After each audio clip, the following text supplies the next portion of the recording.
welcome back to my channel, or welcome if you're new here. Have you ever, in public, noticed a woman that's staring out into space and wondered, what is she thinking? I feel like this is kind of rare nowadays since we have the comfort of our phones to be consumed in always. So seeing a woman gazing out into the distance and not at her phone is all the more alluring now. That gaze is one of the most powerful yet innocuous lures that a woman can create. What is she thinking? What is she looking at? What is she feeling? What is tangled up in that dark matter of her mind? As human beings, we are inevitably attracted to the unknown, but it also frightens us. We seek to eradicate unknowns, but the joy of them is also the pursuit for what hides within the unknown. We seek to unearth the secrets that cause us confusion and discomfort. And when we are lucky enough to succeed in our conquest, it's like finding gold in the dirt. It's bringing order to chaos. There is a reason that in art, the divine look away from you. And when I say the divine, I can mean an actual divine entity, or people, regular people that are portrayed to look that way. Their distance is a representation of the unknown to which they are citizens, and the secrets within are known to them. When a subject in a painting or a frieze or sculpture looks away, it is an indication of their class of species. They remind us that they are not human, they are divine. The woman that gazes out, what I classify as a distant woman, is part of that class, the divine class. My goal in this video is not to teach you coquette-like techniques in order to attract a man or a woman. I simply want to tell you why men and women are attracted to this type of woman, or really, I should say, what this gazing woman symbolizes. So to simplify before we proceed, the gazing woman is a symbol of the unknown, and her distance is a divine demeanor. Now, in order to prove my point, I'm going to give you all a very short and very unprofessional lesson in art history based off of a very, very delightful little book that I grabbed from the library on Byzantine art and the making of Byzantine art.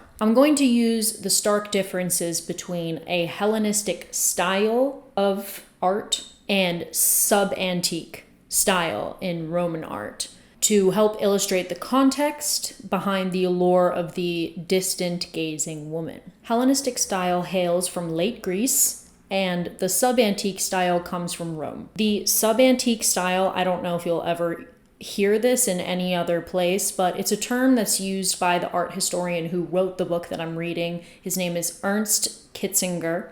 It's an umbrella term for certain stylistic tendencies during the Roman Empire and the ancient world, and these tendencies were supposed to combine with many others in order to produce the Byzantine art that we all know. I'm going to show you one frieze that shows each type of style. The Hellenistic style frieze is going to represent our distant or gazing woman, while the sub-antique frieze will represent the human woman. We're going to talk about the Hellenistic style frieze first. Here is displayed ultimate Greek idealism, perfect proportions, realism, relaxed gesture, and of course, what are they all doing? They're looking away. Not one figure in this frieze looks at the viewer. Now let's take a look at a sub-antique frieze. Now, there is a lot going on here. Irrational spatial relationships.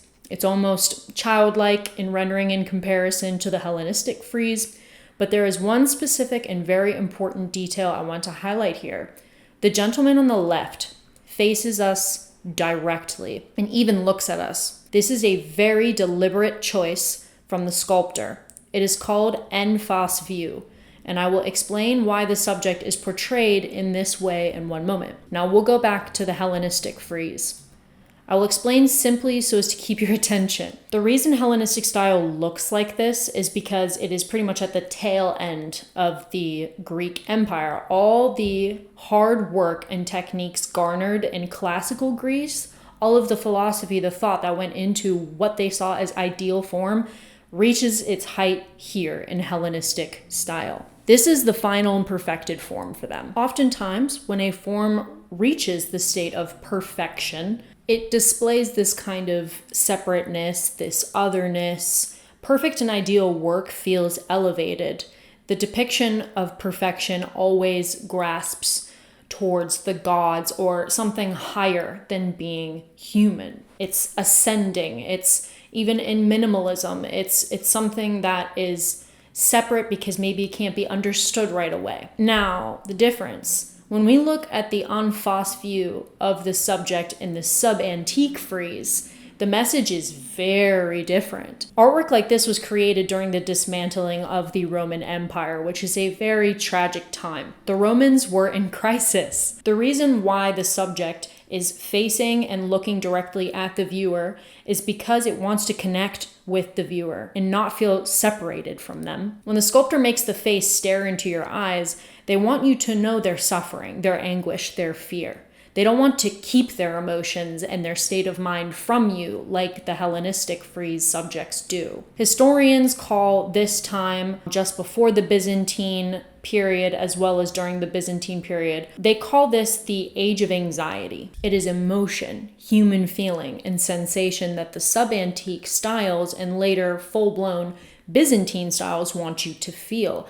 As you go from this sub-antique period into Byzantine work, Byzantine art is like absolutely ludicrous in comparison to the Greek ideal. It is very much the basis for a lot of expressionism, of modernism in Europe. I would definitely say that Byzantine art and some of the subcategories before it are responsible for why graphic design exists in the first place. But I digress. The thing I want you to notice here is that the divine subject, the person that is separate, unknown, looks away. The human subject looks directly at you, addresses you, and you can feel their emotion. There is empathy, you can relate to them. When you look away, when the woman gazes, problems seem very far away or just non-existent. But when the woman looks at you, addresses you, you can suddenly feel her pain and think that you understand her, and you're one step closer to conquering her. A woman gazing out into the distance is seldom a sign of internal conflict. To the observer, it is a sign of self-containment, as if the woman is not looking out into space, but looking within herself. And she needn't bring another person into that very, very sacred, feminine place. When we see someone like that, seemingly holstering some unknowable truth, what is our first instinct? First, of course, it is to wonder, to postulate, but then it is to approach, to untangle those thoughts and extract some precious gem from them. For some, this gem is sexual conquest. And for others, it is to know her as a person, to know what she's thinking. And where in her plane of vision is her gaze fixed? The gaze is not only just a source of intrigue for the pursuer, but it is a very, very valuable source of protection for the woman. To be hidden, to be concealed. That is the ultimate female characteristic. Female, but so few women have it anymore. Many women overshare far too much. Our emotions and our capacity for empathy, which is another wonderful female characteristic, has become unbalanced within us. We feel a compulsive need to engage with others. We need distance not just for its allure, but because it balances us out. Keeping things to yourself makes them sacred, divine. We're using that terminology. That distance also makes your next move that much more ambiguous. When people don't know what you're thinking,